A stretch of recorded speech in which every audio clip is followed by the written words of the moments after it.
ورحمۃ اللہ وبرکاتہ۔ وعلیکم السلام ورحمۃ اللہ۔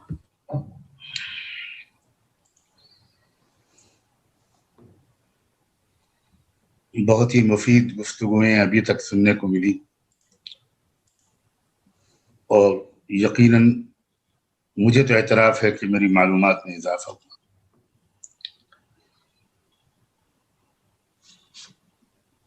جو اصل موضوع یا عنوان آج کی اس نشست کا رکھا گیا ہے، وہ جہاں تک میں سمجھا ہوں وہ یہ ہے کہ اس ڈرامے کے پیچھے موجودہ ترک حکمرانوں کا اصل مقصد کیا ہے۔ کیا کوئی نوجوانوں میں نئی روح پھونکنا ہے یا صرف پولیٹیکل اسکورنگ ہے؟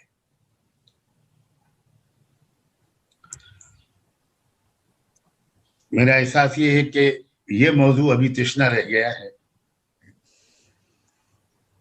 جی، تو بجائے اس کے کہ میں وہ باتیں جو فاضل حضرات نے کہی ہیں ان کو دہراؤں، بہتر ہوگا کہ میں صرف اسی نقطے پر اپنی معروضات کو مرکوز رکھوں۔ میرا ترکی کا سفر تو صرف ایک ہی دفعہ ہوا ہے، لیکن دنیا کے مختلف ملکوں میں مختلف سیمیناروں، کانفرنسز میں ترکی کے پالیسی میکرز اور علماء،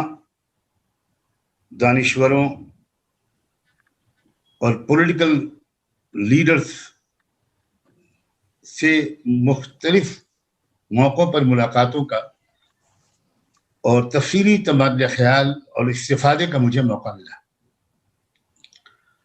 اس میں یہاں جو خاص طور پر میں ذکر کرنا مناسب سمجھوں گا وہ ہے نجم الدین اربکان صاحب کی وہ شخصیت کئی حد تک موجودہ ترک صدر کے ایک طرح سے مینٹر اور مربی رہے۔ نجم الدین اربکان جب بھی حرمین شریفین آتے تھے اس زمانے میں، جس زمانے میں کہ میں وہاں بطور طالب علم مقیم تھا، یہ بات ہے 70s اور 80s تک، 73 سے 82 تک میں وہاں رہا۔ اس دوران نجم الدین اربکان سے میری 3 تفصیلی ملاقاتیں ہوئیں اور سرسری ملاقاتیں تو 6-7 یا 8-10 دفعہ ہوئی۔ اور اس ملاقات کے اصل میں وجہ یہ تھی، میں تو ایک بہت ہی نوجوان اسٹوڈنٹ تھا، کہ وہ میرے والد ماجد مولانا محمد منظور نعمانی اور مولانا ابوالحسن علی ندوی، ان دونوں کے بہت قدردان تھے۔ اور اکثر ایسا ہوتا تھا کہ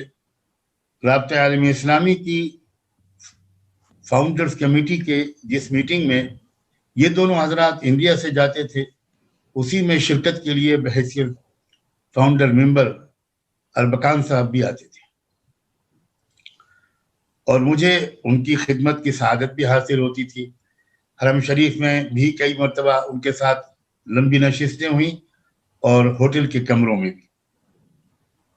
اور ایک بات خاص طور پر آپ حضرات بہت قدر سے سنیں گے کہ میں یہ محسوس کرتا تھا کہ اربکان صاحب ہمیشہ ان دونوں بزرگوں سے جس موضوع پر گفتگو کرتے تھے، جس کا سلسلہ ایک بار تو عشاء کی نماز کے بعد تہجد کی اذان تک جاری رہا، اور وہ موضوع ہوتا تھا کہ مغربی الغار اور مغربی تہذیب اور مغربی اور جدید تعلیم، اس کے بارے میں ہمارا موقف کیا ہونا چاہیے۔ کیونکہ ترکی جس مرحلے سے گزرا تھا اس میں 2 ایکسٹریم قسم کے موقف ترکی میں اختیار کیے گئے تھے۔ ایک موقف تھا ٹوٹل سرنڈر کا، شکست خوردگی کا، خود سپردگی کا، بالکل اپنے آپ کو ایک انتہائی سعادت مند شاگرد بنا کر مغرب کے سامنے پیش کر دینے کا، اپنے ماضی، اپنے تراث، اپنے سرمایہ کی نفی کا، احساس کمتری کا ایک یہ رویہ تھا، اور ایک رویہ بالکل مسترد کر دینے کا تھا، مغربی تعلیم کو، مغربی تہذیب کو، جدید دور کے تقاضوں کو ٹوٹلی ریفیوز کر دینے کا۔ عام طور سے علماء اسی منفی رویے کو اپنائے ہوئے تھے، اور نوجوان طبقہ وہ غیر معتدل انداز سے مغربی تہذیب اور یلغار کے سامنے شکست کھاتا چلا جا رہا تھا۔ یہ دو انتہاؤں کے درمیان ترکی گزرا۔ اس کے بعد آپ حضرات جانتے ہیں کہ ترکی کو ایک بہت ہی بالغ نظر، بہت معتدل مزاج رہنما کی رہنمائی میسر آئی، جو تھے سعید الزماں نورسی۔ سعید الزماں نورسی نے انتہائی گہرائی کے ساتھ اسلام کی ازلی اور ابدی حقیقتوں کو جدید ترین اسلوب میں پیش کیا، اور لاجیکل اور ریشنل انداز سے نوجوان نسل کو مخاطب کیا۔ سخت مشکلات میں زندگی گزری تھی نورسی کی، وہ اس کی تفصیلات میں جانے کا وقت نہیں ہے۔ ان سے ملنے جلنے پر پابندی تھی، ان کی سفروں پر پابندی تھی، ان سے ملاقات میں پابندی تھی، قید و بند میں مدتوں انہوں نے گزاری، اور وہ وہیں سے بیٹھ کر، ان کو لکھنے پڑھنے کے لیے قلم اور کاغذ نہیں دیا جاتا تھا، ان کے کمرے کی جیل میں روزانہ تلاشی لی جاتی تھی۔ اس کے باوجود اس مرد مجاہد نے، اس نے قوم کے نوجوانوں کو مخاطب کیا، اور ان کے ایک خط جو جیل کے اندر سے جاتا تھا، اس کی ایک ایک لاکھ نقلیں بہت خاموشی کے ساتھ ترک نوجوانوں میں پہنچ جایا کرتی تھی۔ یہاں سے ترک نوجوانوں کو، نئی نسلوں کو ایک خود شناسی کا، خود اعتمادی کا اور معتدل طرز عمل اپنانے کا ایک سبق ملا۔ وہ ایک نئے، کہنا چاہیے، اسکول آف تھاٹ کے بانی تھے۔ اس سے متاثر ہونے والوں میں، اس فکر کے میں جو پلنے والے لوگ، بہت سے عبقری نام میرے ذہن میں اس وقت بھی آ رہے ہیں۔ ان میں ایک نجم الدین اربکان تھے۔ نجم الدین اربکان نے اس راستے کو اپنایا کہ ہمیں مغرب کی مفید چیزوں کو اپنانا ہے، یہ ہمارا متاع گم شدہ ہے، ہمیں سائنس اور ٹیکنالوجی کو اختیار کرنا ہے، ہمیں جدیدیت کو اختیار کرنا ہے، لیکن ہم کو اپنی اخلاقی اور روحانی قدروں کو مضبوطی کے ساتھ پکڑے رہنا ہے۔ تو قدیم اور جدید کے درمیان ایک بہت ہی معتدل شاہراہ جو نورسی نے پیش کی، اور اس کے بعد اربکان نے اس کو آگے بڑھایا اور اس کو ایک سیاسی تحریک کے اندر بھی داخل کیا۔ اربکان کی تربیت سے جو سیاسی کارکن تیار ہوئے، ان میں سے کئی سو سے میری ملاقاتیں ہوئی حرمین شریفین میں۔ ان میں سے کچھ لوگ یونیورسٹی کے میرے ساتھی بھی تھے۔ سچی بات یہ، میں حیران بھی رہتا تھا کہ ان کا ایک طرف فزیکل فٹنس پر زور، ان کی روزانہ صبح کی جاگنگ، ان کی ورزشیں، اور ایک طرف ان کا تہجد اور ذکر و سلوک اور معمولات اور اوراد کی پابندی نوجوانوں کی۔ یہ ہے اصل میں وہ امتیاز جو ترک قوم سنبھالنے میں کامیاب ہوئی، اور اسی طرز تربیت کا ایک نمونہ ہے، جہاں تک میں جانتا ہوں نجم الدین اربکان کے بعد یہ ہمارے طیب اردوغان تھا۔ تو جہاں یہ دراصل ایک خاص مشن کے مطابق ترک قوم کو اولاً اور ثانیاً پوری دنیا کی مشرقی قوموں کو ایک سبق دینا چاہتے ہیں، ایک ذہنی تربیت اور نفسیاتی تربیت کرنا چاہتے ہیں۔ وہ ہے کہ احساس کمتری سے نکلو، تم تاریخ ساز تھے، پھر سے تاریخ ساز بنو۔ تو خود اعتمادی قوم کے اندر بحال کرنا، شجاعت اور جرت کی مطلوبہ خوراک قوم کے نوجوانوں کو دینا، اولو العزمی، اور جس کو شکوہ ترکمانی کہا علامہ اقبال نے، وہ بحال کرنا اپنی قوم کے اندر، جدید ترین تعلیم پاؤ، ہتھیاروں سے لیس ہو، ٹیکنالوجی کو اختیار کرو، کسی قوم سے پیچھے مت رہو، لیکن اس دوڑ میں اپنی تہذیبی قدروں سے اور اپنے روحانی سرمایے سے ذرا بھی دستبردار ہونے کی غلطی مت کرنا۔ چنانچہ آپ دیکھیے، جہاں تک میرا خیال ہے، یہ جو سوال ہے ہمارے شمس تبریز قاسمی صاحب نے ہم لوگوں کے سامنے رکھ دیا، اس کا تعلق تو نیت سے ہے، اور نیت کا علم تو سوائے اللہ کے کسی کو نہیں۔ کون کہہ سکتا ہے یقین کے ساتھ کہ ترک صدر نے، ترک حکمراں نے یہ ڈرامے پولیٹیکل اسکورنگ کے لیے بنائے یا قوم کو بھولا بسرا سبق یاد دلانے کے لیے، خود اعتمادی بحال کرنے کے لیے، اور نفسیاتی طور پر جس شکست خوردگی سے مشرقی قومیں اور ملت اسلامیہ گزر رہی ہے، اس احساس کمتری سے، شکست خوردگی سے نکالنے کے ارادے سے انہوں نے یہ ڈرامے شروع کروائے، اور ایک سیریز ہے ڈراموں کی۔ تو جہاں تک یقین سے کہنا کہ اس مقصد سے کروائے، یہ تو اللہ ہی بہتر جانے، لیکن مجھے کوئی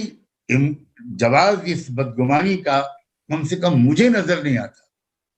کہ انہوں نے صرف اپنی پولیٹیکل اسکورنگ کے لیے یہ کروایا۔ ورنہ میں نے سنا ہے کہ ایک نیا ڈرامہ بھی شاید آ چکا ہے یا آنے والا ہے، جو بر صغیر کے لوگوں نے تحریک خلافت کے ذریعے سے خلافت عثمانیہ کی جو مدد کی، اور اس سلسلے میں جو انہوں نے قربانیاں دی جانی اور مالی، اس پر بھی ایک ڈرامہ وہ بنا رہے ہیں۔ پھر میں کون سے پولیٹیکل اسکورنگ کی ان کو ضرورت پڑی ہے، کیا فائدہ ان کو ہوگا؟ اور یہاں کے بر صغیر کے لوگوں کی قربانیوں کو یاد دلانے سے ترکی کی ان کی کانسٹیٹوئنسی پہ کیا اثر پڑے گا؟ اس لیے قرین قیاس تو یہی ہے، پورے حیائی جذبات رکھتے ہیں پورے اعتدال کے ساتھ، اس میں کوئی انتہا پسندی نظر نہیں آتی، اس میں کوئی بہت زیادہ دائیں یا بائیں جھکاؤ نظر نہیں آتا۔ وہ یورپین یونین کے ساتھ بھی اپنے تعلقات کو بحال رکھنا چاہتے ہیں، ان کا سفارت خانہ آج بھی اسرائیل میں موجود ہے، اور جس طرح کا وہ اپروچ رکھتے ہیں، جس طرح کی ان کی پارٹی اپروچ رکھتی ہے، اس سے یہ اندازہ ہوتا ہے کہ ان کے مد نظر اس قسم کے ڈراموں کو رواج دینے سے قوم کو احساس کمتری سے نکالنا ہے، کیونکہ آپ اچھی طرح سمجھتے ہیں آپ حضرات کہ اصل شکست و فتح کا تعلق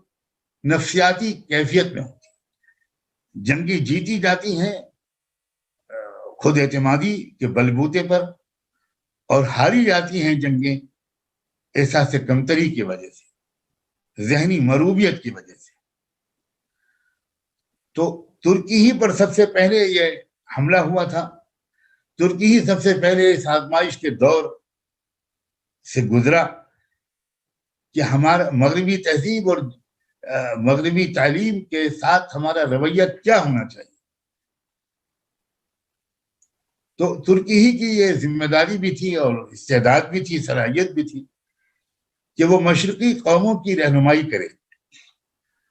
اور ایک بہت ہی بیلنسڈ اپروچ